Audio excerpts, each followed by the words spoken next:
وما أمروا إلا ليعبدوا الله مخلصين له الدين حنفاء ويقيموا الصلاة ويؤتوا الزكاة وذلك دين القيمة. بسم الله الرحمن الرحيم. الحمد لله رب العالمين، والصلاة والسلام على أشرف الأنبياء والمرسلين نبينا محمد وآله وصحبه أجمعين. أما بعد, mes chers frères et sœurs, assalamu alaikum wa rahmatullahi wa barakatuh. C'est un plaisir de vous retrouver pour cette nouvelle intervention autour de la zakat. Nous allons, à partir d'aujourd'hui, à travers les différentes interventions, évoquer les 5 types de biens sur lesquels la zakat doit s'effectuer. Nous allons commencer par l'or et l'argent, ainsi que les monnaies courantes. Donc nous allons commencer à évoquer les preuves que l'obligation de la zakat, l'obligation de l'aumône, concerne l'or et l'argent, ainsi que les monnaies courantes. Alors, la première preuve, c'est tout simplement le verset où Allah subhanahu wa ta'ala nous dit dans le sens rapproché: à ceux qui thésaurisent l'or et l'argent, s'abstenant d'en dépenser pour la cause d'Allah, annonce pour toute bonne nouvelle un douloureux châtiment.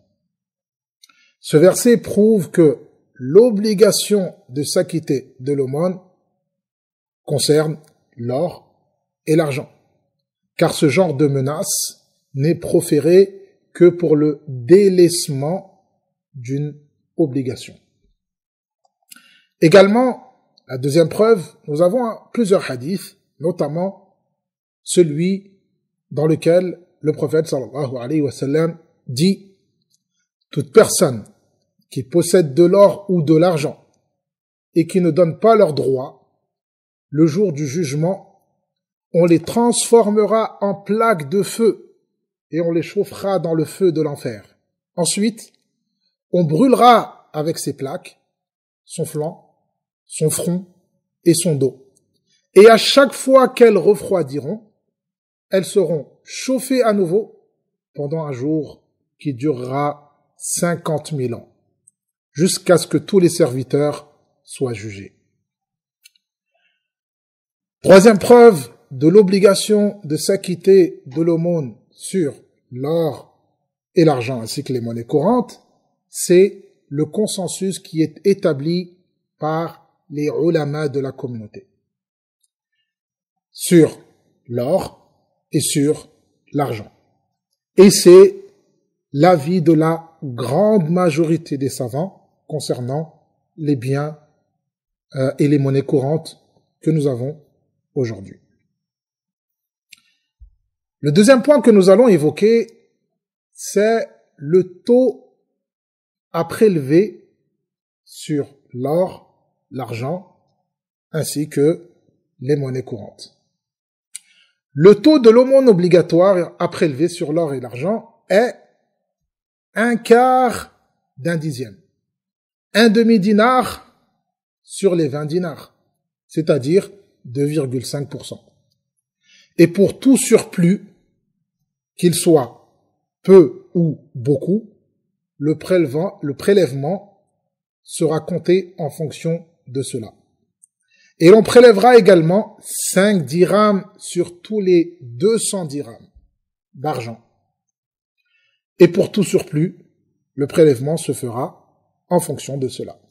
Et cela est tiré de la parole du prophète sallallahu alayhi wa sallam dans le livre de l'aumône.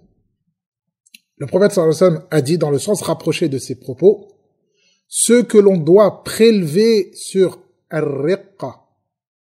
Ar-riqqa, c'est un terme qui signifie l'argent. Sur tous les 200 dirhams, 1/4 du dixième.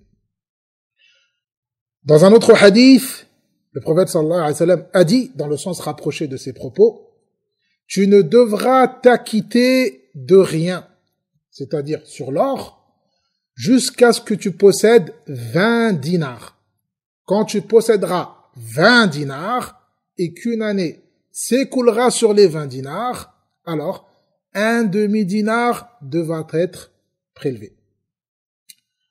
Le prophète sallallahu alayhi wa sallam a prescrit également, comme il a été rapporté dans le sens rapproché dans un hadith, qu'il prenait sur tous les 20 dinars un demi-dinar.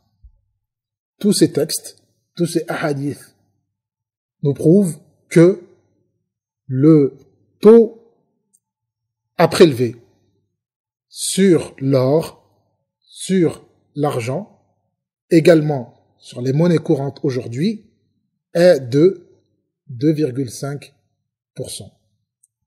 Voilà mes chers frères et sœurs pour cette intervention et je vous dis à très bientôt pour une nouvelle intervention.